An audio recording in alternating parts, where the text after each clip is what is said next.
maging masaya sa kabila ng COVID. Ang dami natin ngayong problem sa Pilipinas.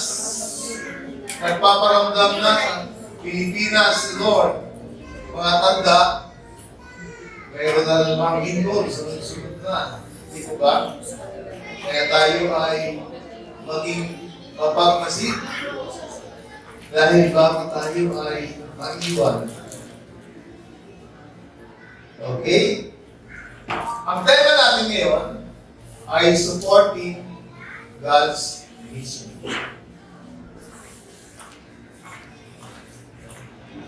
Si Lord kasi may mission sa daigdig na ito. Ano yun? Yan, 3:16. Because of sin, God loved His creations. He sent His Son Jesus to this world. Yun ang mission niya. Lahat ng tao ay makapanimbalik sa pero ang hirap, di ba? Ngayon, alam niyo kung gaano kahirap. Lumano lang, manalangin lang, napakahirap para sa marami. That is why, kailangan tayo ni Lord. Kasi kailangan tayo maging instrumento ng kanyang love. Supporting God's mission. May mission si Lord sa lugar na ito. May mission si Lord sa pamilya mo. Sabihin mo sa katabi mo, sa pamilya mo. Alam ko, wala dito walang pamilya. Diba? Ang pamilya kasi nagsimula sa mag-asawa. Ibig sabihin nun, produkto pa ng pamilya. Whatever family it is, produkto ng pamilya. Kaya, yung pamilya natin, yun ang unang mission nyo sa buhay. It is your family na mission mo sa buhay. Isigilin tayo ng Panginoon kapag hindi natin naunawaan yung kanyang dahilan kung bakit ka buhay ngayon, kung bakit ka may pamilya, at kung bakit ka may blessing. It is in fulfillment of God's mission na magamit ka niya. Amen po ba? Amen. Minsan ba natin babasahin ang ating talata? 2 Corinthians chapter 11 verse 7. Pag-isig ng iba nating kasama ay 8. Ang sabi ko na verse 7, ipinangalan ko sa inyo ang magandang balita, ngunit hindi ako humingi ng kabayaran. Ako'y nagpakababa upang maitaas kayo. Masasabi bang kasalanan ang ginawa kong ito? Verse 8.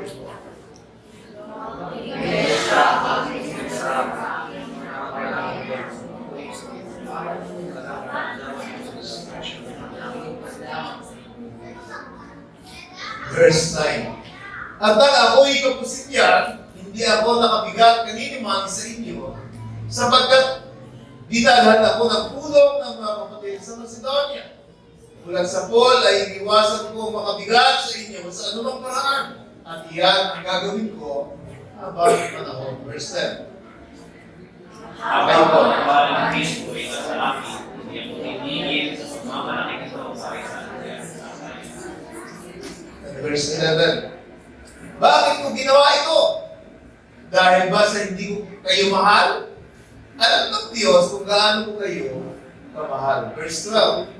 may kapagay kong gagawin at ilalamaw kayo, ang ginawang magkaroon ng pagwira, mga malipas, ang pagpiling ko nila kay kong aking ginagawa.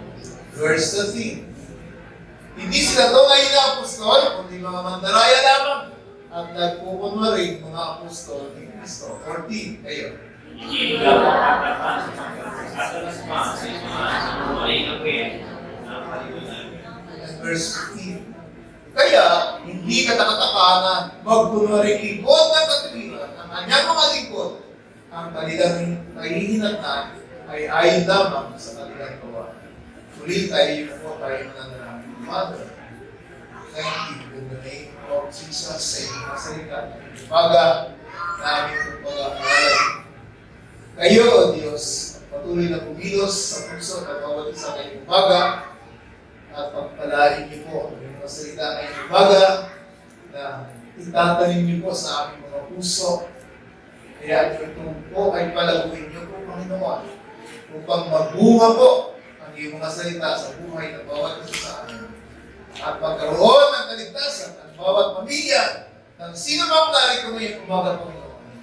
Let your words, let your mighty power, let your grace and mercy ang dumaloy sa aming mga tahanan, sa aming mga pamilya, so that your word ay magbigay ng kaligtasan sa aming mga pamilya.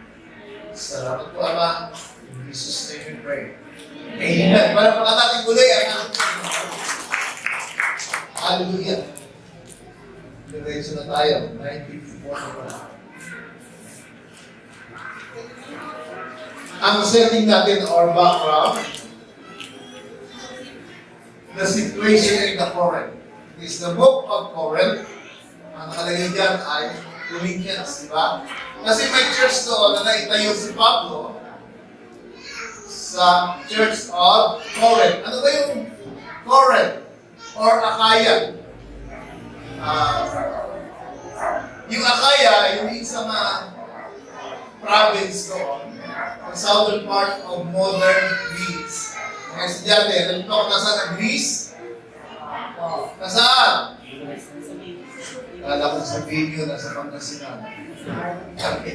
Ang Greece ay nasa Europe. Sa modern day time natin, it is a region that includes the cities of Athens and Corinth.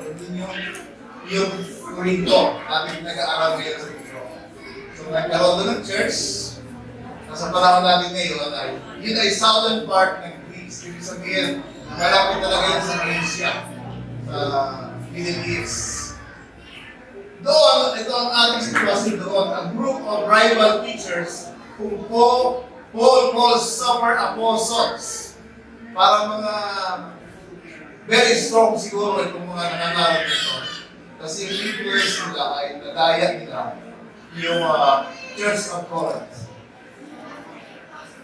Super apostles had infiltrated the Corinthian church. Ibig sabihin, naging mga leaders tuloy ito. Kaya they are so powerful now. They were Jewish Christians kasi hindi sila. Alam naman ang audio, sa ulado niyan ang Bible, Old Testament.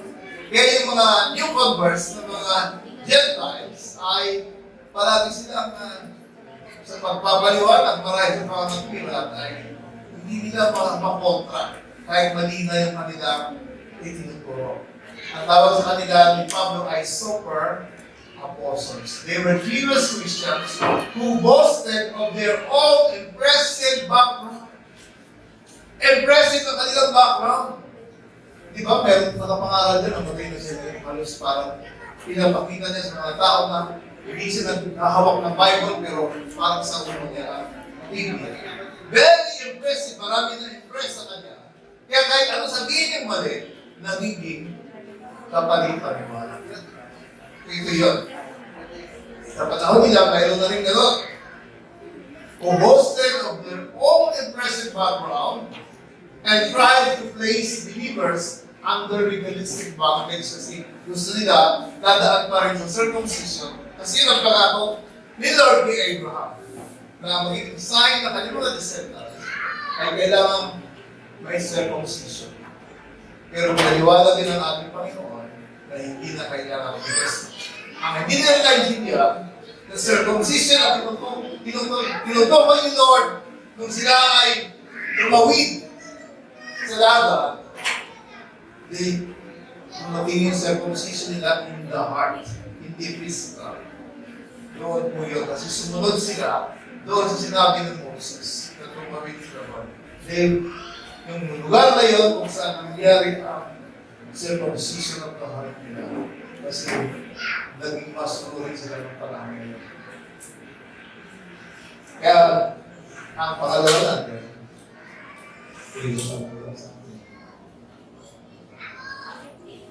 meron ako yung determined. Paul chooses to humble himself by not using these false apostles were not preaching the same gospel that Paul had taught.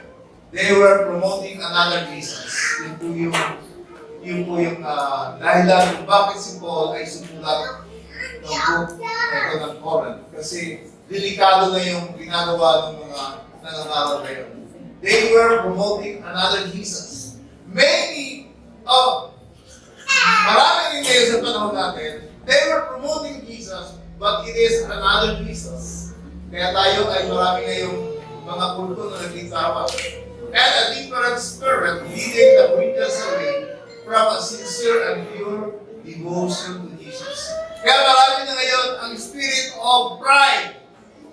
Kasi marami ngayon ang parang mga super apostles din, ang yayabang ng kanilang mga pananalita kung mag-deliver sila kasi sila ay mga aral. Pero mali po yung kanilang pagkasyon, yung kanilang pag-aaral. Kaya, ito rin sa panahon nila, ganyan yun. Alam niyo ba na, pride is a spirit from Satan. Kaya pag kayo ay punong-puno doon, mas madalas yung dumadali din yun sa iba. Because ang spirit po ay transferable. Kaya nga, beware of the people na kinakaharap nyo. Baka yung yabang niya ay mag-agap mo. Di ba sinasabi, I need video. Ang aga-aga namin dito, hindi natawag ang pangalan namin. Part ng pride natin. You feel disregarded. Kapag hindi ka nabanggit, Lord is sa lugar na yan. Beware of pride. That is transferable. Kasi nasabihin niya, hindi pwede yun. Sasabihin natin ito sa hindi lang dito natin pangalan. So, mag-conclude yun. Kaya yun po ang nangyayari ngayon sa Corinthian church and even the churches today. People, yung kanilang pride, tinatransfer nila sa iba. At maraming naniniwala, umak. The moment you agree, diba si Jesus? Pinagmalaki niya ba na kaya kitang balikan ng alok? Hindi niya sinabi. Nahupo ko agad yan eh. Diba? Kasi he humbled himself. Kung tayo ay parang nagsuko, then let God lift you up. Kasi kay Lord, mahal ka. Sabihin mo sa katabi mo, kay Lord, mahal ka. Diba? Kung hindi ka pinahalagahan, diba? Don't mind. Kasi God, one day will lift you up. Para yung mga taong ginamaliit ka, magulat siya. Diba? Ikaw ang ginagamit ng Panginoon. Ito po yung ba nagsasarado siya?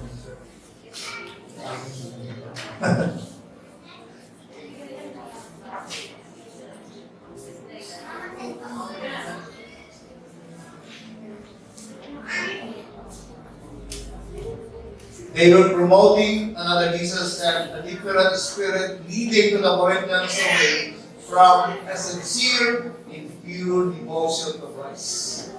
Marami pong mga nangaral, marami pong mga leaders na dahil sa kanila, maraming nagaling sa church. Be careful of those people na ang nilalayo tayo sa gawain sa Panginoon.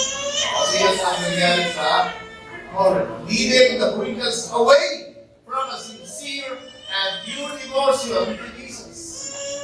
Kaya, kung tayo ay nakakaramdam, kung tayo ay parang masakit sa atin ang maibaba, then, yun ang panahon. Kaya nga dapat may devotional time tayo. So that you will know. Kaya ka pinapakitaan ng mga bagay na hindi mo gusto, so that you will know na kailangan mo si Lord. Kasi hindi mo kailanman mababago ang tao. It is only God that can change people around you. Amen po ba? Palapakan natin si Lord. And then see natin, kaya ngayon ay ating pag-aaralan ang 2 Corinthians 11:7-15 upang matutunan natin ang how to be active in supporting God's mission. Kapag tayo ay naging humble, it is a sign of your active participation in supporting God's mission. Kung nangihintay lang ka ng pagkahati-hati ng Diyos, then you are not supporting God's mission. Kaya be careful sa ating mga attitude towards others, lalo na sa church. Kasi the church should be united always. So may mga i-train ako ngayon mga administrators. Pero ako lang sinabi ko sa kanila, dahil may mataas tayong natungkulan, huwag natin isipin na kapag halimbawa, ang ating pinakamataas ay si Pastor Daniel, senior natin. Hindi lahat ng senior pastors ay faultless o walang kailangan. When you are there, makikita mo pati kahinaan ng mga kasama mo. Never argue with those who are in top sa harap ng marami. Never insist kahit may mali siya. As a respect. Kaya marami taong hirap pasigyan ng posisyon. Kasi hindi nila alam yung respect. Sabi ko, ang ginagawa ko yan, yung punta ako sa bilyaran, para doon po siya kausapin tungkol sa disagreement. Pupunta kami sa Laina, doon namin pag-uusapan. Pero is respect. Kasi supporting God's mission. Kaya si Pablo, ang tinitira nila, kasi pag kayong ulo ay tinira mo, humihina ang simbahan. Kaya be careful about what you think or who you are. Na pinagkatiwalaan tayo ng Panginoon, ang maliit na responsibilidad. Dahil minsan nakakala natin, pag mali na yung nasa taas, magaling na tayo. Tandaan po natin yun. Ayaw ni Lord na hindi united ang kanyang katawan for the body of Christ. There should always be unity. Whatever it is, kasi ang mga apostles, kahit si Pablo, hindi rin siya, kahit hindi rin siya, siyempre, hindi ko ba? Kaya natanong niya, ako ba yung nagkasala sa inyo? Yung filter niya. Kaya, structure natin dalawa lang. Paul reveals his deep love for the Corinthian church. Sabihin mo sa kapatid mo, deep love. Yun po ang focus natin. Hindi pang ibabaw lang na pagmamahal, na kapag nakita mo yung kayaliman ng tao, ganyan po siya, kayo po na sa kanya. And that is not deep love. Di ba? 100%. Yung ko na atin sa kanya, dito na lang ako. Deep love. Kasama po yung kapintasan ng katabi mo ngayon. Tingnan mo yung katabi mo, ano kaya may bibintas mo dyan? Huwag yun ang tingnan mo. Palagi mo tingnan yung magandang part niya. Oo, ganda ng hingin niya. O, di ba? Ganda ng hikaw niya. O, di ba pa? Ganda dapat. Maghanap ka ng magandang bagay sa kapatid mo sa Panginoon. Huwag yung tingnan yung tinuro sa akin ni Pastora kanina yung asa yung picture natin na gawin ng ginawa ni Brother Little Jerry mo ako. Tingnan niyo yung picture na yan, di ba? Ano na ba si Lydia? May hingin kamay sa ibabaw. Sabi ko kay Pastora, baka ako yun. Baka kamay yun. Kasi pag pinatong ko yung kamay ko sa kanya, halatang hindi ko pa. Most often times, ready na tayo, minsan, ayaw natin na pinapansin yun, di ba? Kasi parang nakapaghina sa atin. Di ba? Kaya huwag niyo po pansinin yung kahit di malang kaharap niyo. Pansinin niyo, baka mapulit naman yung ngipin niya. Wow, ganda na ngipin yung bro, di ba? Pero po yun. So yun po yung Paul reveals his deep love for the Corinthians. Dapat maging malalim. Lumalim tayo ng lumalim. Kasi one day, makikita mo kahinaan ng kapatid mo. Pangalawa, Paul exposed the false teachings that entered the church. Tandaan niyo po yun. minsan hindi na kailangan mag-aral yung tao, pero yung attitude niya, it teaches us also, lalo na sa mga leadership. Be careful sa leadership. Ang attitude natin ay natuturo din ng attitude sa ating pinapaunahan. So be careful kasi yun yung in-expose ni Paul doon sa mga nabubuno. Kasi wala sila. Nung sinulat niya yan, wala na po siya doon. Nabalitaan, may nagsumbulan sa kanya. Kaya ang unang puntos natin, God reveals His deep love for you in supporting His mission. Kapag sinusuportahan natin ang mission, and whatever way we support, ang lagi na kasi namin naisip, money, ano? Ang mission kasi ni Lord, magdala tayo lahat sa heaven. Hindi ma-accomplish hanggang nandito tayo sa lupa pa. Ma-accomplish lang yun pag nandito tayo sa heaven, sa kabilang buhay na tayo. God reveals His deep love for you in supporting His mission. Why? Ikilos ang Panginoon sa buhay mo, kapatid. God will be revealed to you. Kapag pinagaling, halimbawa, may magulang kami sakit, pinagalangin natin, God will reveal to you as a God who heals. Di ba? Ganun po ang ating dapat nakikita sa mga problema natin. Kasi God will reveal to you. Paano siya pumilos? Kaya nga, meron silang Jehovah. Anong healer? Rafa. Kapag namumroblema ka sa pera, guys, kasi ni Lord, na magmilagro sa iyo in the finances that you have, so that you will know God who provides. Ano yun? Jehovah? Ano? Jireh. Diba?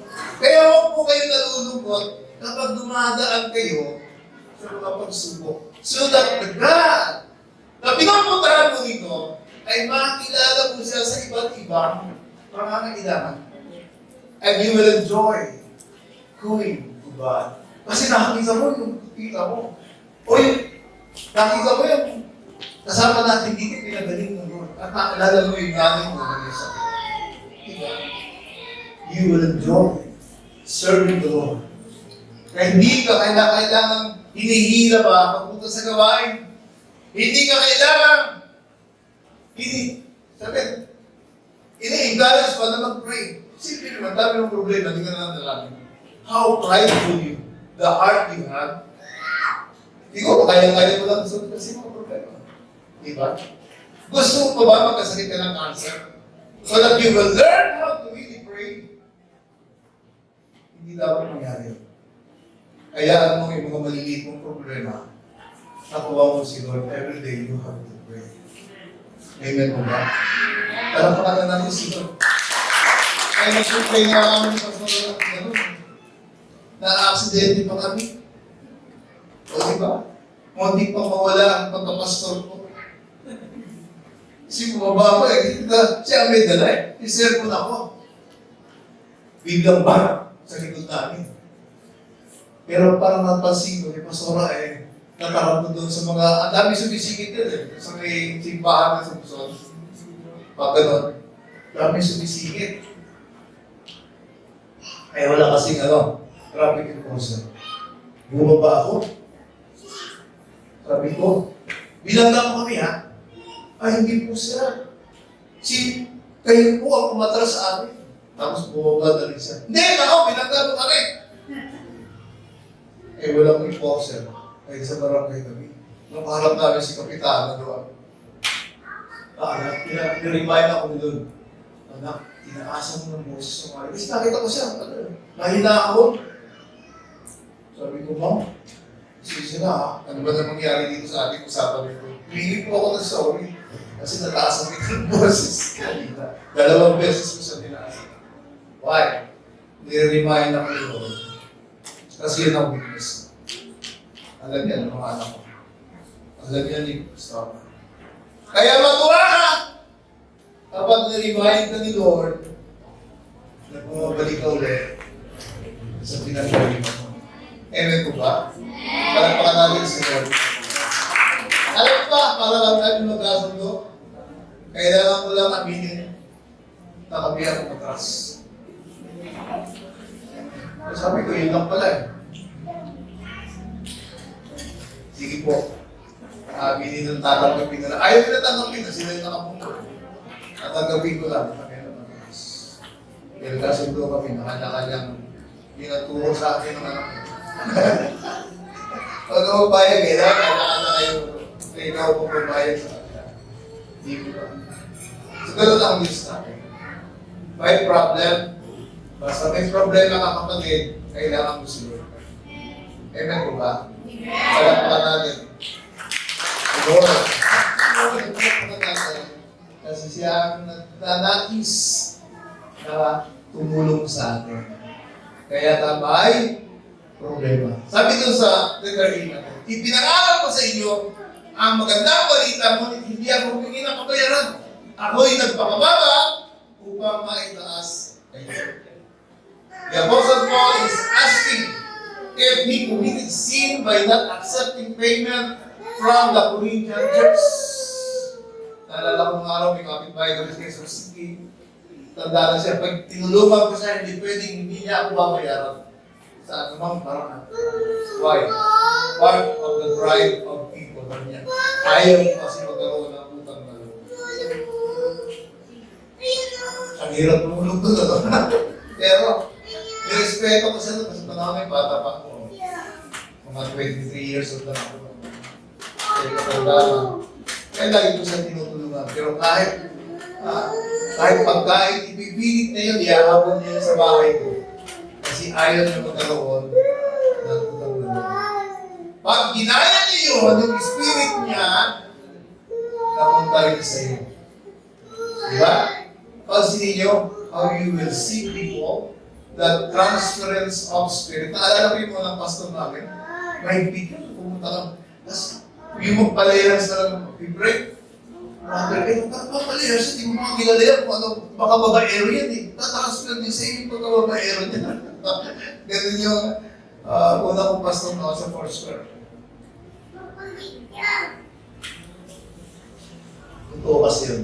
Hindi siya sabi ni Paul na tatransfer niya. Sabi niya, he did this out of humility. Si Paul yun ang gustong-gusto ko sa kanya. Bagamat si Bruce ko dati, pinapapatay niya yung mga believers, pero nung na-encounter niya si Lord, why? Paano ginawa sa kanya? Binulag siya. Binulag siya ni Lord. Kaya, nagulat siya nung nagpadala si Lord ng taong gagamitin ni Lord para makakita siya ulit. At narinig niya ang boses ni Lord nung siya'y nagulat. Saulo, Saulo, sabi niya ni Jesus. Sabi ni Pablo na Saulo, ang pangalan niya, sino ka? Ako si Jesus. Why are you persecuting my church? Ganoon na born again, si Saulo. Kaya kung hindi ka pa totoong na-born again, gagawa din ng paraan si Lord na magka-problema ka para ma-born again ka. Huwag niyo nang hintayin po na magka-cancel kayo. Doon pa kayo ka-born again. Hindi niyo na ma-enjoy ang buhay na naisinigay sa inyo, Lord. Diba? Huwag niyo nang hintayin po yun. He did this out of humility to elevate them spiritually by preaching God's gospel to them free. Kaya kami po ni Pastora, kaya pumunta kami dito. Hindi dahil nila pinito. Kasi walang pinapangako po at PCC sa mga nagpapastor ng labi. Mga nagtatanggap. Kaya nagalit sa akin ang best friend ko. Iwan ko siya doon sa Graceville. Sabi niya, ng love ko ha, ahatiin ko na para sa'yo tapos dilipat ka doon. Ano ba, pagkano bang binigay sa'yo doon? Pinangako ko sa'yo doon. Sabi ko, ikaw naman best friend, baka nung pumunta ka ba dyan sa Graceville eh, nagtanong ka ba kung magkano tatanggapin mo? Wala tayong usapan gano'n sa PCC yan. Nagsiserve tayo kay Lord na kahit wala tayong tatanggapin. Kaya pupunta ako doon kasi aalis yung pastora doon na maganda pala. Di ba? Kasi aalis daw. Kailangan daw ang ipapalit yung medyo matapang. Kasi ang dala yung iglesia, ito sinugod tayo dito. Wait kaya tayo, sinugod tayo dito. Apat sila. May pumunta doon, may naiwan doon, may naiwan din sa pagpasok ng pastor sa atin. Diba? Ganun po ang kwento noon. Kaya tayo ay hindi natin hinangad yung may bayad. Kaya matawag namin love gift. Kasi hindi namin yung dinisar. Ang dinisar namin ay magamit ang ating mga yun. Letter B. Paul chose to humble himself by not using his right to financial support. Kami na lang sa JCC, ako ay leader na, ang talaga, naglagay na ng batas, na dapat talaga binagin ang mga pastors. Kahit palit, kahit sabihin mo 100 yan, it should be a form of love sa ating mga pastors. Paul chose to humble himself by not using his right to financial support. Kasi karapatan niya. Sabi ni, pag binasa mo ang pangangalan ni Pablo, may karapatan ang magsasaka na nag-aalaga ng kalabaw na nagpapagal para sa kanya, at yung kalabaw din may karapatan ng pakainin. O di ba? Ganun po yun. Merong karapatan. So that the Corinthians could be spiritually elevated. By not charging them, Paul set himself from false apostles. Kasi ngayon yung mga false apostles ngayon, pati first fruit, gusto nila sa kanila pupunta. Pati tithes ng mga sa kanila pupunta. Yung ngayon ang bagong katuruan. Hindi mo ba? Kaya, yun din yung ginagawa ng mga false apostles nito. Kaya hindi si Pablo tumanggap ng kanilang mga love gift para sa kanila. Ibang church yung nagbigay nun. By not charging them, then Paul set himself from false apostles and deceitful workers who were using the church for personal financial gain. Marami po yan. Sa panahon natin ngayon, kahit sa Amerika, maraming na-highlight sa mga pastors na mga naging billionaires, may mga pag-aari ng aeroplano. So yun po ang nakakalungkot. Minsan, marami po mga tao na-deceive na mga ang gagaling kasi magpaliwanag. Ang gagaling kasi mag-usap. Ang gagaling nila mga birat. Pero kadalasan, wala na sa Biblia. Hindi na po yun ang sinasabi na Bible. Kaya mag-aral po tayo na mabuti. Letter C. Paul clarifies that he did receive support, but it came from other more mature churches in Macedonia. Kaya tayo ngayon ay meron tayong common fund na yung pastor na tumatanggap ay hindi lamang galing. Ano ba kaling yung pastor na tumatanggap dito? Hindi lamang yung tinatanggap namin dito ang tinatanggap ngayon kasi galing na rin doon sa common fund. Galing sa iba't ibang churches. Kasi ang philosophy natin, we belong to one body. Kailangan natin mag-share ng ating mga blessing sa mga lingkod ng Panginoon. Kaya nagpapadala tayo sa national ng 20% natin. So that ang pastors doon na maliit ang kanyang church at tinatanggap niya ay 500 lang, ay madagdagan kahit ng 200 o madoble man lang. Ganun po yung principle natin. Kaya Paul clarifies that he did receive support. It came from other, more mature. Kasi ang pagbibigay sa Panginoon, it takes maturity. Unless you are spiritually mature, mahihirapan na magbigay kay Lord. Sabi nga nila, sila pala pinari. Bakit pala? Hindi naman kailangan yun. Then, yun ang physical no understanding. Kaya, hindi ka mature. Pag ganun ang understanding mo. Na parang bang siguro na lang kailangan ng pera mo. Kapag hindi kailangan mo yan na palagin ni Lord. Yun ang ibig sabihin ni Lord. Kaya, ito po yun. At ang church sa Macedonia, ano ba yung Macedonia sa panahon na yan? Yun yung Philippi, di ba mayroong church of the Philippians na Philippi, Thessalonica, and Berea. Yan yung mga lugar na yan kung saan nandoon yung mga churches. These early Christians community were established during apostles' missionary journeys and are noted for itong tatlong simbahan ng Philippi, Thessalonica, and Berea. They were noted for resilience. Ano yung resilience? Kahit nagbumagyo, kahit lumindol, nandun pa rin sila. Diba? Enduring persecution, kasama na yung persecution and poverty, while also demonstrating exceptional generosity. Mahirap na nga. Parang mga araw, ganun yung feeling ko noon eh. Yung pinagpapastor ako ay mahihirap. Na pagdating ng Lunes na umaga eh, nag-aalmusal kami nandun eh. Kasi hihingi ng tulong dahil pupunta sila sa ospital, pupunta sa doktor, di ba? Ganun ang mga mahirap, di ba?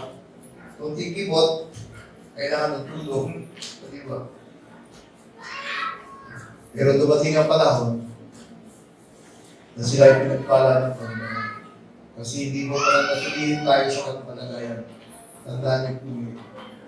Kailangan mo lang maging resilient, enduring, and poverty. Meron silang persecution and may poverty para sila. While also demonstrating exceptional generosity and joy. Marami ang hindi natutuwa kapag naubos ang pera. Dapat, ito yung tatlong church na yun. Kahit mahirap, they are willing to give. Kasi, alam nila na ibabalik ni Lord yun ng sisingling need na kumahabaw. He was willing to be a financial burden to other churches, so he wouldn't be a burden to the Corinthian church. Ganun po yung principle ni Pablo. Kaya in verse 11, Paul clarifies that his refusal to accept financial support from them does not mean he loved them less, but because he loved them so much. Alam niyo po kasi ang istorya nitong Corinthian church, mga purito nilang doon. Nakakainis kasi mayayaman sila. Corinth ay isang silabyan na may port. Andun yung parang ang port capital. Kaya siguro na ganito na naging katwiran ni Pablo. Kasi mahal yung pera niyo. So, baka matisod pa kayo sa atin. Sa ibang church na lang magpapasupport. Sa babae, alam niyo bang humahanga sila. Kasi alam nila ang kasaysayan ng babae. We are now blessed. Diba? Kaya sa meeting namin kagabi sa 1-year plan, number 1 kasi tayo ngayon. Sa meeting. Sabi na dapat yung number 1 eh. Sila din yung kasi meron category ngayon na ibababa kami na yung mga churches na hirap talaga. Kailangan kasi hindi lang kami ang nag-preach sa loob ng church. Kailangan din yung mga senior pastors natin sa'yo ay makilala din din. Pero siyempre, may lagmit yun. Kaya naglagay kami ng mga standard. Yung mga maliit, lalo lang mga anniversary, kahit anniversary nila yun, pwede 1.5 lang. Yung pastor. Pero pag doon ka pumunta sa Pampanga, sa Mendoza, hindi pwede yung 3,000 kasi may gasolina ka gagastos doon. So why? Kasi isa din paraan yun ng pagbabalik ng Panginoon ng financial blessings sa church when you are generous out of your poverty. Hindi sinabi ng Lord. Kaya ngayon sa kusing, di ba sabi din nila, ba't nabigay pa ni Lord, di na kayo kakabuhay niya eh. Kasi gusto ni Lord na mapagpala yung isang kusing lang yung mahirap. Kasi a generous heart ay pinagpapala ng Panginoon. Subukan mo magtawag. Nakakabigat ang buhay niya sa iyo. Tandaan niyo yun. Kaya nakita natin dito sa babae, ang prueba. So kaya, yun po yung Diyos natin. He wants to bless us. But your heart must be open, dear Lord, na sumunod sa ating Panginoon. Gusto mo ng pera, then magtanim ka na pera. Gusto mo na kumali ng 200 kawans, dapat ipilin yung tula. Diba? Eh gusto mo, kumali ng marami, pero makapiraso ka, kumamigay. So yun po yung isa-isaya nito kung bakit ganon ang nangyari kay Pablo. At iba na si Pablo ay dumating sa panahon na kaya nabanggit yung tent making. Kasi nung araw, ang mga bahay, karamihan tent, wala naman simento pa nung araw na santo. Mga tent lang. Kaya yun ang materyales sa mga bahay-bahay, kaya siya ay gumagawa ng tent to support him para sa ministry. Kaya nga nasubukan niya mabuto. Sipin niya, nasubukan niya mabuto. Hindi kumain ng ilang araw. Pagbilang sa mga kasaysayan ni Paul.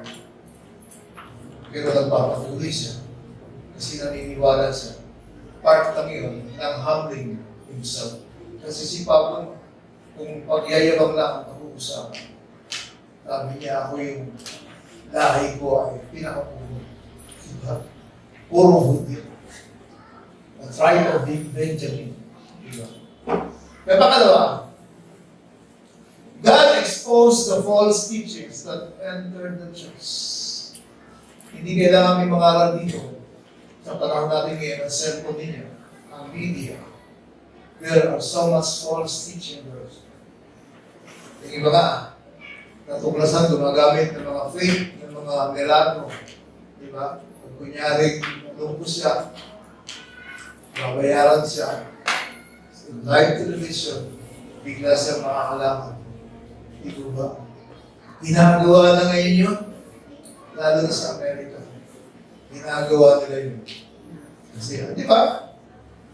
Meron ng albularyo na nagpagaling ng ganito. Pinipilahan na kami.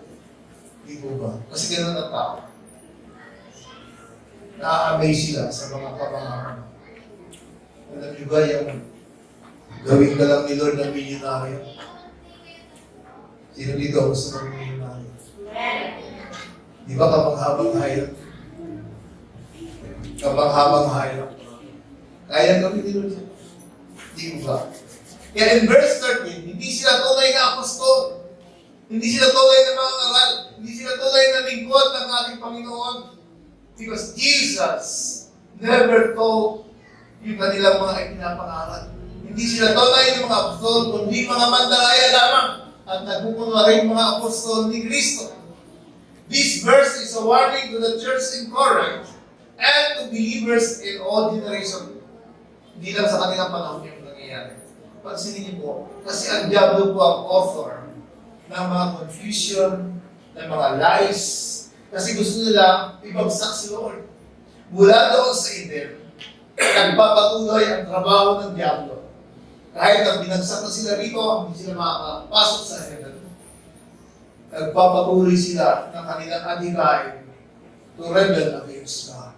That is why, if you are rebelling against the church and you are rebelling against God, tandaan mo yun. Pagkakaroon ka ng mahirap na buhay, hindi dahil hindi ka mahal ng Panginoon, so that you will know the need for the Lord. At magpapadala si Lord ng isang araw sa iyo upang ikaw ay iba na langit. Kasi yun po ang gamot. Panalangin. Pero how many of you are attending our prayer meeting? Kaya marami ang hirap na hirap makabangon, hirap na hirap magkaroon ng kadalakan sa puso at sa pamilya because of lack of believing in the Lord. Palagi natin iniisip yung galing natin, yung husay natin. Wala yan. Hanggang kayo sa minang yan. Paglabas mo, tunaw na yan. Yung galing mo. Diba? We need God. Always. Every day. Kasi mabangga ka lang yan. Ako minsan, umuwi ako gumagapang halos antok ako. Ito pa lang edad kong ito eh. Pero ibigising ka lang. Ang alarm ko, 4:30. 4:30, para alas 5, nag-prepare ng pagkain, maligo, mag-init ng tubig, hindi na ako pwedeng maligo ng malamig.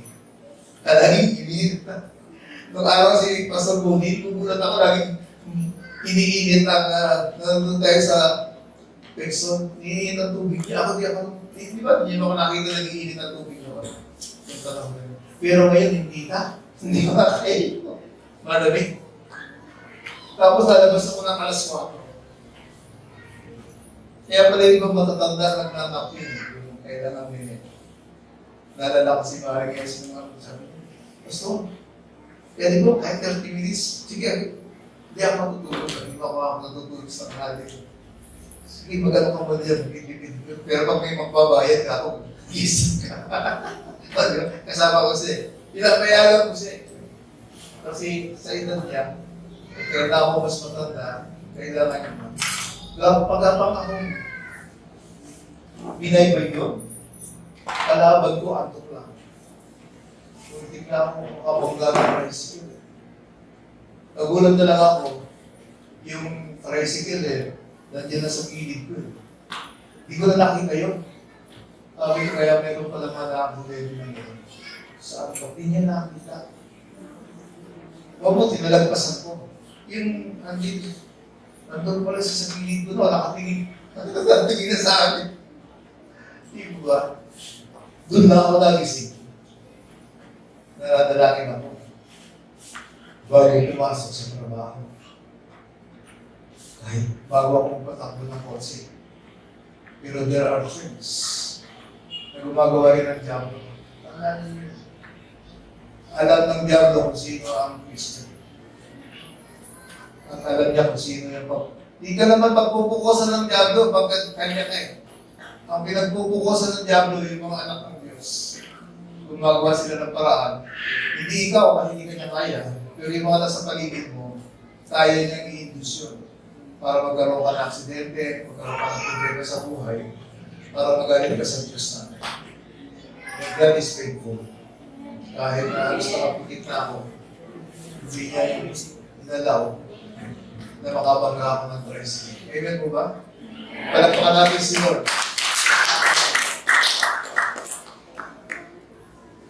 Hindi sila tunay na apostol, kundi mga mandaraya lamang at nagpupuno rin mga apostol ni Kristo. This verse is a warning to the church in Corinth and to believers in all generations to be vigilant and exercise discernment. Ito yung gusto kong tanggalin. Exercise discernment. Pag hindi ka nalalaki, hindi mo alam ang boses ni Lord kung paano siya nangungusap. Tandaan po yun. Unless you spend time and prayer, you will know the voice of the Lord. Kasi tatlo ang boses na mapapakinggan mo. Di ba, minsan? Hindi ako tuloy, mamaya na lang. Nagplano ka na lumabas, mamaya na lang. Minsan, isip mo, sarili mo lang decision. But there are really voices doon. Sa iyo, kay Lord, at isipan. Diba? Tatlo palagi yan na nag-aagawa ng boses. It is in your heart, kapag Kristiyano ka, the voice of the Holy Spirit. Then, ikaw, dahil kung hindi ka pa matured, yung flesh mo, kung pagod ka, kung inis ka, yung pinagalingan mo, dala mo yun. Nagtatalo yan, na yung spirit mo, sa yung spirit ni Lord. Then, gagatong ang diablo. Diba? The next step, kung ano pipiliin mo, ang pipiliin mo ba, magpatuloy yung galit mo, kung pipiliin mo yung sinasabi na magpatawad ka. Ganun po ang boses mo ng mysterious. Amen po ba? Palagpakan natin si Lord. These are spirit. Kaya hindi mo ito nakikita. Makikita mo lang yung effects sa iyo. Kaya letter B. Paul notes that these individuals' deceptive practices were intentional and self-serving. Pag tinila mo ang buhay ng mga nangangaral na yun, doon mo makikita nila isang palatandaan kung sila na ay totoong lingkod ng Panginoon. self-serving. They twisted the word of God for their own profit. Maraming twisting sa word of God. Using flattery and manipulation to deceive others. Grabe yan. Para sila mga scammers. They offer a spiritual influence that is different from the Holy Spirit received by believers. Ano ba ang Holy Spirit? Love. Ang binibigay, di ba? Hindi hate. Faith. Ang binibigay niya, paniniwala sa salita ng Diyos, na tayo doubt. Ang binibigay ng other spirit. At kapag nakahilig ka sa iba, na hindi mo alam kung ano yung dalayan ng Spirit, magugulat ka. Bakit nasusway yung paniniwala mo sa Bible? Sabi ng iba, hindi na mo na kailangan basta magbasa araw-araw ng Biblia. Basta ako, sa aking puso, ako'y naniniwala sa Kanya, ano man ang nangyari sa akin, sa Kanya ang pinagkakatiwala. That is not the Spirit of the Holy Spirit. Ang Spirit ng Holy Spirit, you have to rely on the Word of God, kagaya ni David. Every time na may gagawin siya, sinasanggunin niya si Lord through prayer. That is not the Spirit. Kaya yung kagayahin, yung Spirit na yun. Masasabihin mo, basta ako. Kaya, naniniwala naman ako. Wala lang talaga akong time para sa kanya. That is not God's Spirit. Kasi sabi ni Lord, dapat siya ang number 1 sa buhay natin. Ayaw niya na ang number 2. Amen po ba? Halapakan natin si Lord. They trusted the word of God for their own profit, using flattery and manipulation to deceive others. They offer a spiritual influence. This is different from the Holy Spirit received by believers, one that might promote self-exaltation. Self-exaltation. It is the spirit of the devil na palaging gusto mo na papansin ka, palaging gusto mo, tama ka, kinasakayunan ka. Then that is the spirit of the devil. Kasi si Lord nakikinig din. Nakikinig si Lord. Kailangan nating matutong makinig sa kapila ng iba. And let us discern.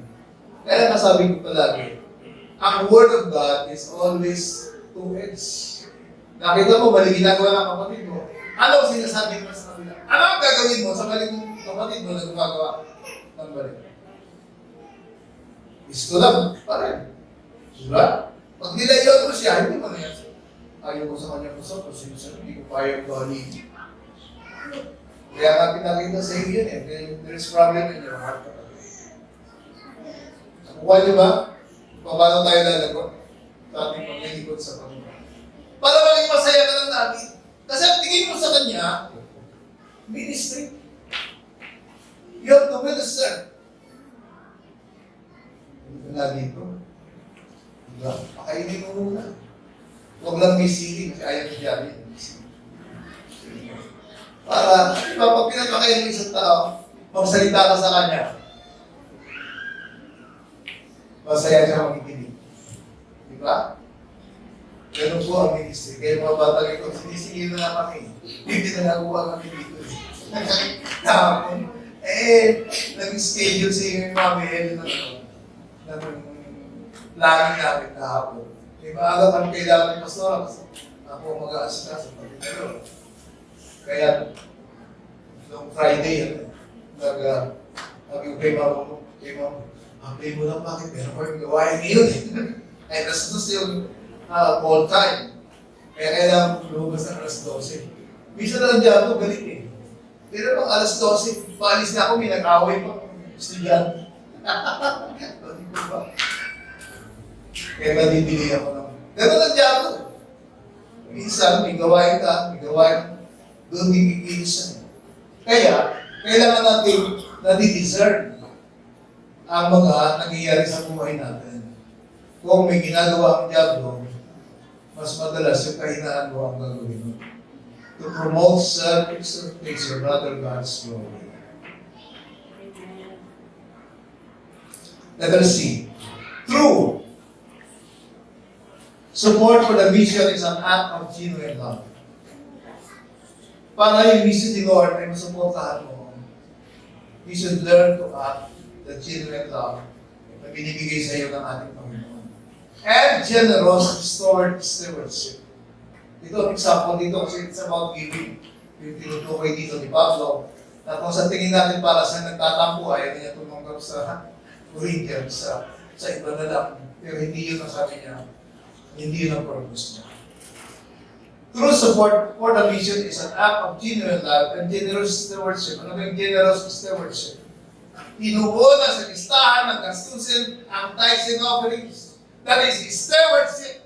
You know what is the most important and you know the lesser important. Kasi ang needs natin dapat kinakategorize natin ng gano'n. Kasi mapuputulan ka ng kuryente pa. Pagka tinignan mo hindi mahalaga ang kuryente. Hindi ka rin magtatize. Pagka hindi mo nakita ang importante sa listahan mo. Then you will always struggle financially. Tandaan niyo po yun. Yung pangako ni Lord sa Israelites, test me, sabi ni Lord. Kung hindi ko bubuksan ang dulungawan ng kalalitan, sabi niya sa Israel. Diba? It is God's requirement for them. But to us, it is an avenue for blessing. Yung condemnation doon, inalis na ni Lord niya. Hindi ka mapupunta sa hell, hindi ka na-tithes. But you will never experience the beauty, the blessing na binabalik ka sa mga tithers. Kaya mangyayari sa iyo, hindi ka makapaglibre ng lugaw kasi kapos na buong buhay mo. Hindi siya mo, isa, makapagpakain ka ng isang kapatid mo kahit lugaw. You will receive the blessing. The generous God na kahit kapiraso ng ibinibigay yun, nakabase sa cause ng binibigay mo sa Panginoon. It is the love. It is the act of love na pinapractice mo kasi naaawa ka. Kasi pag may love ka, naawa ka doon sa mga tao na kailangan ng pagmamahal. At ang isang tanda ng pagmamahal ay pinapakain. Diba si Jesus yung nagbisis ng pakain? Kasi mahal na yung mga taong sunod-sunod sa Kanya na gusto makakita ng milagro. Pero bandang huli, sabi ni Lord, kaya naman kayo kumusunod eh. Kasi nabubusog kayo, tumingin kung nasaan ako, pinapakain ko kayo. Hindi mo ba? Kasi mahal ni Lord yung mga tao yun. Kaya kahit sabi ng mga disciples, parang gusto nilang sabihan si Jesus, napakainin niya kasi napakadami. Saan tayo kukuha ng pagpakain? Di ba yun ang lupang keso? Parang ganun din tayo sa pag-isip. Hirap na ako sa buhay. Tutulong ba ako sa isa? Di dalawa na kami naghirap. Hindi. Nakikita ni Lord na pinapractice mo, pinusuportahan mo yung lang na binigay sa'yo. Kaya ka nandito kasi you have accepted Christ as your Lord and Savior. And God wants to bless you. God wants to bless your family. Gusto ni Lord na magkaroon ng kapayapaan ng pamilya niyo. Gusto ni Lord na magkaroon ng kagalingan ng mga may sakit karamdaman sa pamilya. Amen po ba? Palakpakan natin si Lord. Amen. Grabe yan ang conclusion. Paul then, yung mahabang explanation ni Paul of his actions such as preaching for free and not taking money from the Corinthians was not prideful. Yung kasi ang akala ng iba, hindi kaya prideful people na ayaw na niya tanggapin ang labit ng mga taga-Corinth. It was not prideful boasting, but a way to expose the false apostles. Kasi grabe kumakakurakot yung mga false apostles. Meron silang skill na ginagamit. Kagaya rin maraming skills na ginagamit para magkapera sila. But a way to expose the false apostles who are trying to take advantage of the church. Kasi nga, wala si Pablo. Kaya tinitake advantage na yung simbahan. This passage also next warns us that those who claim to be from Christ can actually be agents of Satan. Si Kristo din ang pinapangalan. Sila nga, pangalan pa ng church nila, di ba? The Iglesia ni Cristo. Hindi dahil nakalagay si Christ, di ba, ay tama ang kanila. Masquerading as righteous leaders, but having selfish and deceitful motives. Yan ang mahirap makita, yung mga motives. But you can see kung ano yung dulo ng gusto nila mangyari. Kung self-serving din, yun yung motives nila para sa kanila. Application. Kumain na po tayo. Application. Ito dapat ang i-apply natin. Discern spiritual leaders.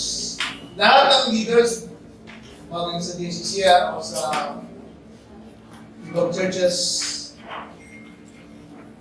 i-discern natin sila. Being critical and discerning when evaluating spiritual leaders. Ibig sabihin, tingnan natin.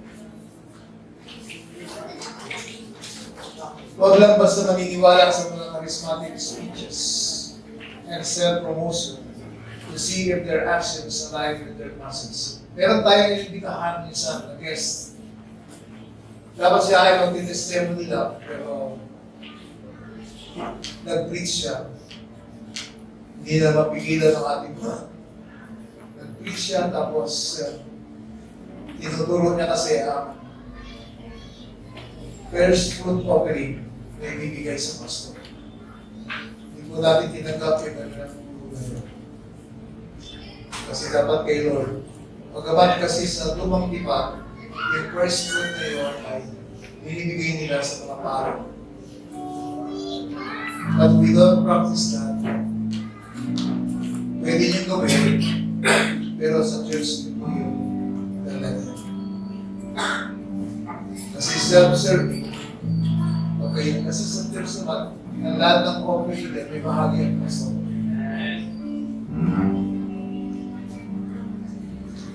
Kaya pangalawa natin, prioritize God's word. Kung hindi ka nagkakaroon ng panahon, mag-aaral ng Biblia, lagyan mo na ng panahon. Deeply study the Bible to build a strong foundation of truth. Mag-aaral tayo mabuti sa Biblia para magkaroon tayo ng matibay na foundation of truth. This will equip you to identify false teachings and deceptions when you encounter them. Kaya meron tayong training sa mga leaders natin para ma-assist kayo. Huwag na kayo naniniwala doon sa mga panaginip, mga propesya, it is the Bible. At hindi rin tayo dapat yung ano yung palagay niya. Ano yung palagay niya. Hindi pwede yun na palagay niya. Dapat ano ba talaga ang tamang sinasabi ng Bible. So that we will have a strong foundation sa ating mga napapanood, hindi maiwasan na makita kayo sa cellphone ng mga nalalaman. But you should have a strong foundation of the Word. Pawitan natin si Lord at pag pinahihilaya natin yung God's mission, bahagi na ba ng God's mission? Yun ba ang nasa isip mo? Nagsisingin na ba yun na ang buhay mo ay bahagi ng God's mission? Dito ako na natin ipag-prepare yung Father. At tingnan natin ang ating sarili na bahagi tayo sa mission ni Lord. Na muli ang buong tao sa buong daigdig at punta sa Lord. Kapag inaawit natin yan, gawin natin. Tayo ba ay panahon na para sa Bible study? Dalawa lang. Isipin niyo yung mga buhay mo, bahagi ng mission ni Lord. Pangalawa, ay iba ay nagpapalaw sa Diyos. Sabihin natin siya. Dahil ang nawa sa iyong mga pangako, Jesus ay bumuli mo. Sarap ng bilang pag-ibig mo, kasama malagi sa presensya mo, ang pangalan mo, panalo, Diyos ay bumuli na. Walang kawalan. Kabutihan mo'y di nagbabago, daman-daman ang puso ko. Ang pangalan mo, panalo, Diyos ay tunay nga. Walang kawalan.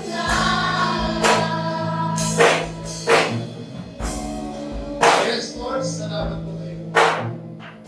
Nais ko na ang bawat isa sa amin ay maging matatag, matibay sa lahat ng pagdadaanan ng bawat isa. Lord, nais ko po ang aming mga paniniwala ay nakaayon sa iyong mga salita, Panginoon. Nais ko po kami na magkaroon ng time palagi tatawagin ka, Panginoon. Konsultahin ka, Panginoon, through prayers. Matutunan namin, Lord, na ang buhay namin ay nakasalalay sa iyo, Panginoon. Matutunan namin, Lord, na ang buhay namin ay bahagi ng mission mo sa daigdig dito, Panginoon. Na makakitaan kami palagi ng ating banal na presensya sa aming buhay, Panginoon. Samahan niyo po ang iyong mga anak dito sa bahay, Panginoon, sa araw-araw. Turuan niyo kami, Panginoon, na lumapit sa iyo, manalangin sa iyo, Panginoon, pagkatiwala sa iyo, ang buhay ng bawat isa. Kasama po ang aming buong pamilya, Panginoon. And then, Lord, teach us to be generous. Part of your mission, Lord, ay maging bahagi kami sa pagkakaloob sa gawain mo, Panginoon. Teach us, Lord, to see how you have loved us so much. Yung papaibalik namin sa iyo, ang mga magpapala, at bahagi nito ay para sa iyo. Kaya salamat po kayo, mga Panginoon. May Diyos kaming nagmamahal sa amin sa kabila ng aming kahinaan at kagulangan. Sa kabila ng aming minsan hindi pagsunod sa iyo, Panginoon. Your love continue to flow. Dumadaloy lalo pag iyong pagmamahal sa amin, kagaya ni Pablo. Kahit pinagkaitan siya, Panginoon, ng financial na tulong, Panginoon, lalo ba niyang minahal ang Corinthian Church? It is your example of your character, Lord. Na sa kabila ng aming mga kahinaan at pagkukulang, you let us love us more. Kaya salamat po, Panginoon, sa iyong umaga. Na minahal mo kami, higit pa, Panginoon, sa pagmamahal ng mga tao, Panginoon. Kaya patuloy mo kaming turuan, Panginoon. Upang ang pagmamahal mo po, Panginoon, ay may bahagi namin sa ibang tao na nakakailangan ng iyong pagmamahal. Salamat po, Panginoon. Sa ngayong oras na ito, pinagkakatiwala namin sa iyo ang aming buhay. In Jesus' name we pray.